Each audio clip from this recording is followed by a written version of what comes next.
बद्रीनाथ धाम के चढ़ावे को लेकर उपजे इस पूरे राजनीतिक विवाद को थोड़ा और विस्तार से समझते हैं कि आखिर पर्दे के पीछे किस तरह की बिसात बिछाई जा रही है और धामी सरकार के लिए यह मुद्दा क्यों गले की हड्डी बनता जा रहा है। इस पूरे विवाद की जड़ में वित्तीय पारदर्शिता और जवाबदेही का वह सवाल है जिसने करोड़ों श्रद्धालुओं की भावनाओं को उद्वेलित कर दिया है। बद्रीनाथ धाम में हर साल देश विदेश से आने वाले लाखों भक्त अपनी श्रद्धा के अनुसार भारी मात्रा में धन, सोना, चांदी और अन्य बहुमूल्य वस्तुएं अर्पित करते हैं।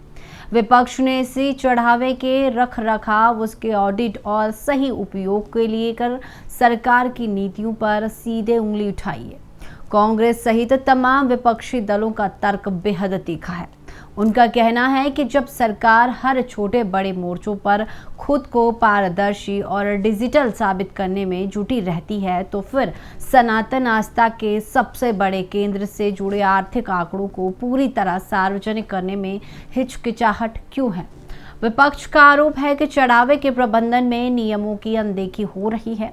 यही वह कड़वा सवाल है जिसने धामी सरकार को पूरी तरह से डिफेंसिव मोड में ला दिया है। सरकार इसे केवल विपक्ष द्वारा खड़ा किया गया एक अनावश्यक विवाद बताकर पल्ला झाड़ने की कोशिश कर रही है, लेकिन जनता के बीच इस चुप्पी को लेकर संयंत्र गहराता जा रहा है। उत्तराखंड का विपक्ष लंबे समय से किसी ऐसे बड़े और भावनात्मक मुद्दे की तलाश में था जिसके दम पर वह सत्ता पक्ष की मजबूत चुनावी जमीन को हिला सके।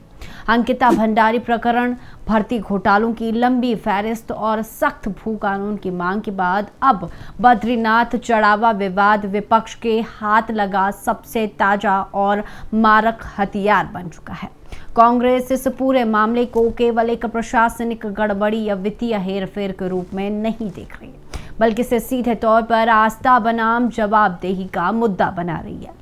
विपक्षी रणनीतिकारों ने इस मुद्दे को ब्लॉक और गांव-गांव तक ले जाने की फुल प्रूफ स्ट्रेटजी तैयार कर ली है। उनका सीधा कहना है कि जो सरकार खुद को हर मामले में ईमानदार बताती है वह इस धार्मिक धन के पाए का हिसाब देने से क्यों कतरा रही है। विपक्ष का नैरेटिव बहुत साफ है कि जब तक सरकार इस पर कोई ठोस श्वेत पत्र या किसी स्वतंत्र एजेंसी से ऑडिट की घोषणा नहीं करती तब तक उनका यह हमला और तेज होता जाएगा।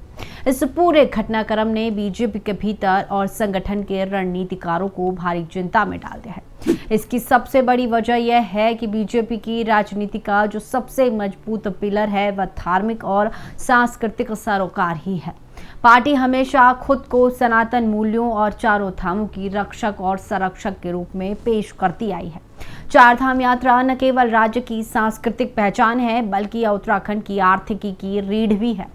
ऐसे में यदि खुद बीजेपी के कार्यकाल में ही आस्था के धन के प्रबंधन पर सवाल उठते हैं तो उसका पब्लिक परसेप्शन सामान्य राजनीतिक विवादों से कई ज्यादा घातक और नुकसानदेह होता है।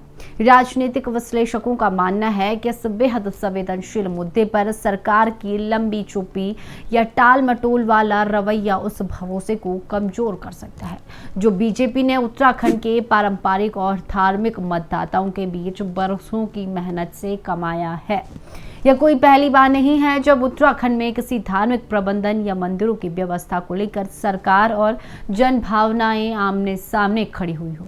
अतीत का पन्ना पलटे तो पूर्व मंत्री त्रिवेंद्र सरकार के समय का चार धाम देवस्थानम बोर्ड का विवाद आज भी सबके जहन में ताजा है।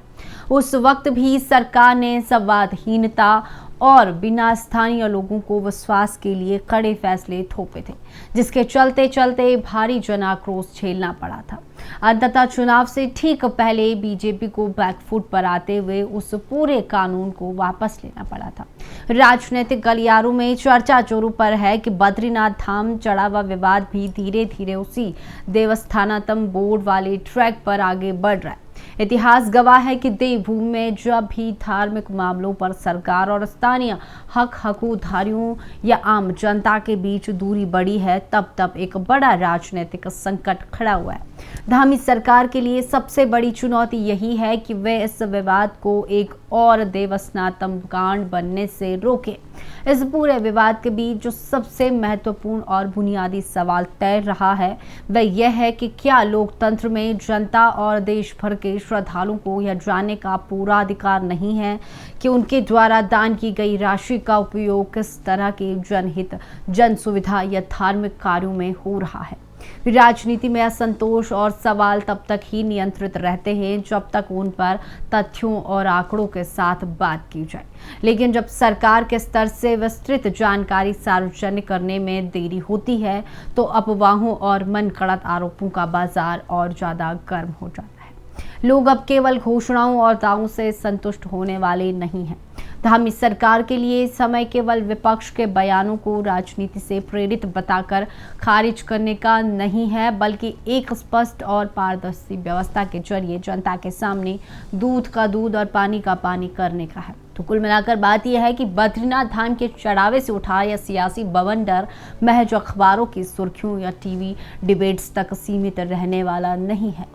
भले ही साल 2027 के विधानसभा चुनाव में अभी समय बाकी हो, लेकिन दोनों ही खेमों ने संवेदनशील मुद्दे के इर्द गिर्द अपनी राजनीतिक गोटियां बिछानी शुरू कर दी है। देवभूमि की जनता और देश भर के श्रद्धालु बेहद खामोशी से सरकार के हर एक कदम और उसकी संवेदनशीलता को नोटिस कर रहे हैं।